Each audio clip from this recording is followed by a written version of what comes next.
السلام علیکم میرے پیارے بہن بھائیوں، جیسا کہ آپ لوگ جانتے ہیں کہ میں آپ لوگوں کے لیے بہت ہی انٹرسٹنگ سٹوریز لے کے آتی ہوں۔ آج بھی میں آپ لوگوں کے لیے بہت ہی انٹرسٹنگ سٹوری لے کے آئی ہوں۔ تو سٹوری سٹارٹ کرنے سے پہلے آپ لوگوں سے گزارش ہے کہ اگر سٹوری آپ کو اچھی لگے تو اسے لائک کریں اور سبسکرائب اور میرے چینل کو سپورٹ کریں۔ تو اب ہم سٹوری کی طرف چلتے ہیں۔ ایمانداری کا صلہ۔ لاہور ریل گاڑی اپنی منزل کی جانب تیزی سے رواں دواں تھی۔ سخت سردی کی وجہ سے تمام مسافروں نے کھڑکیاں اور دروازے بند کر رکھے تھے۔ رات گہری اور سردی حد سے زیادہ بڑھ گئی تھی۔ عرفان اس سرد رات میں اپنے خیالات میں الجھا ہوا منزل مقصود کی جانب گامزن تھا۔ آج اسے رہ رہ کر اپنی بوڑھی ماں کا خیال آ رہا تھا، جسے وہ روتا ہوا چھوڑ کر کام کی تلاش میں دوسرے شہر جا رہا تھا۔ عرفان ایک شریف خاندان کا چشم و چراغ تھا۔ اس کا باپ ایک فیکٹری میں ملازم تھا۔ زندگی ہنسی خوشی بسر ہو رہی تھی، لیکن خدا کو کچھ اور ہی منظور تھا۔ ایک دن عرفان اسکول سے واپس گھر آیا تو گھر پر ایک بری خبر اس کی منتظر تھی۔ اس کا باپ آج ان دونوں کو چھوڑ کر اپنے خالق حقیقی سے جا ملا تھا۔ عرفان کی ماں کا رو رو کر برا حال تھا۔ خود عرفان کی حالت بھی ماں سے مختلف نہ تھی۔ عرفان کو اپنے باپ کی موت کا بے حد دکھ تھا، لیکن صبر کے سوا اس کے پاس کوئی چارہ نہ تھا۔ باپ کی موت کے بعد عرفان کے گھر کے حالات بھی خراب ہو گئے، کیونکہ جب کوئی کمانے والا ہی نہ ہو تو گھر کا خرچ کیسے چلے گا۔ عرفان ایک باضمیر نوجوان تھا۔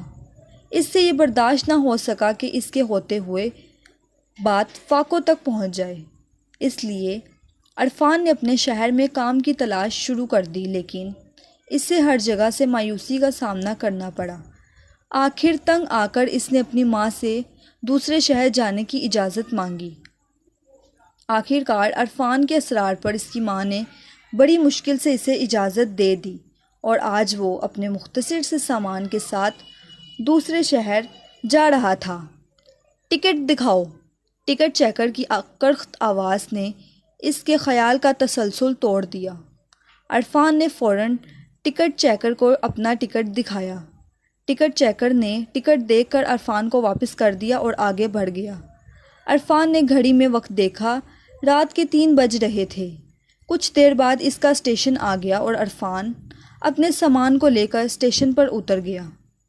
اسٹیشن پر اترتے ہی اسے ہوا کا ایک تیز جھونکا لگا، جس سے اس کا جسم کانپ کر رہ گیا۔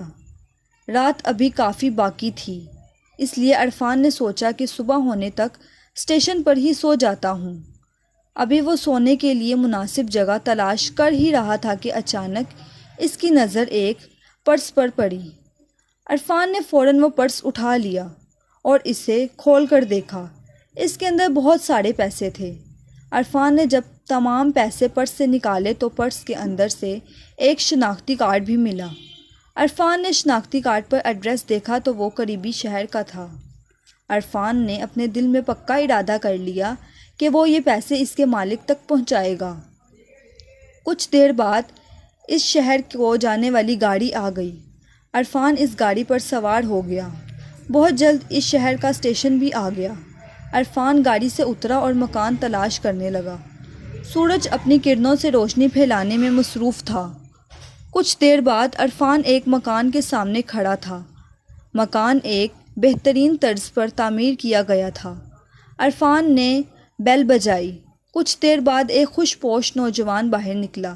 عرفان نے آگے بڑھ کر اس سے ہاتھ میں لایا اور جیب سے شناختی کارڈ نکال کر دیکھا۔ شناختی کارڈ پر اسی شخص کی تصویر لگی ہوئی تھی۔ عرفان نے ساری صورتحال اور اس کے پیسے اور شناختی کارڈ واپس کر دیا۔ وہ شخص عرفان کی ایمانداری سے بہت متاثر ہوا۔ عرفان کو اپنے ساتھ اندر لے گیا۔ اس شخص نے عرفان کی خوب خاطر مدارت کی اور دوسرے شہر آنے کی وجہ پوچھی۔ یہ نوجوان ایک بہت بڑی فیکٹری کا مالک تھا۔ عرفان نے اسے بتایا کہ وہ دوسرے شہر نوکری کی تلاش میں آیا ہے۔ اس شخص نے عرفان کی ایمانداری کو دیکھتے ہوئے فوراً اپنی فیکٹری میں اسے ملازم رکھ لیا۔ عرفان بھی بہت خوش ہوا کہ اسے اس کی ایمانداری کا پھل بھی مل گیا۔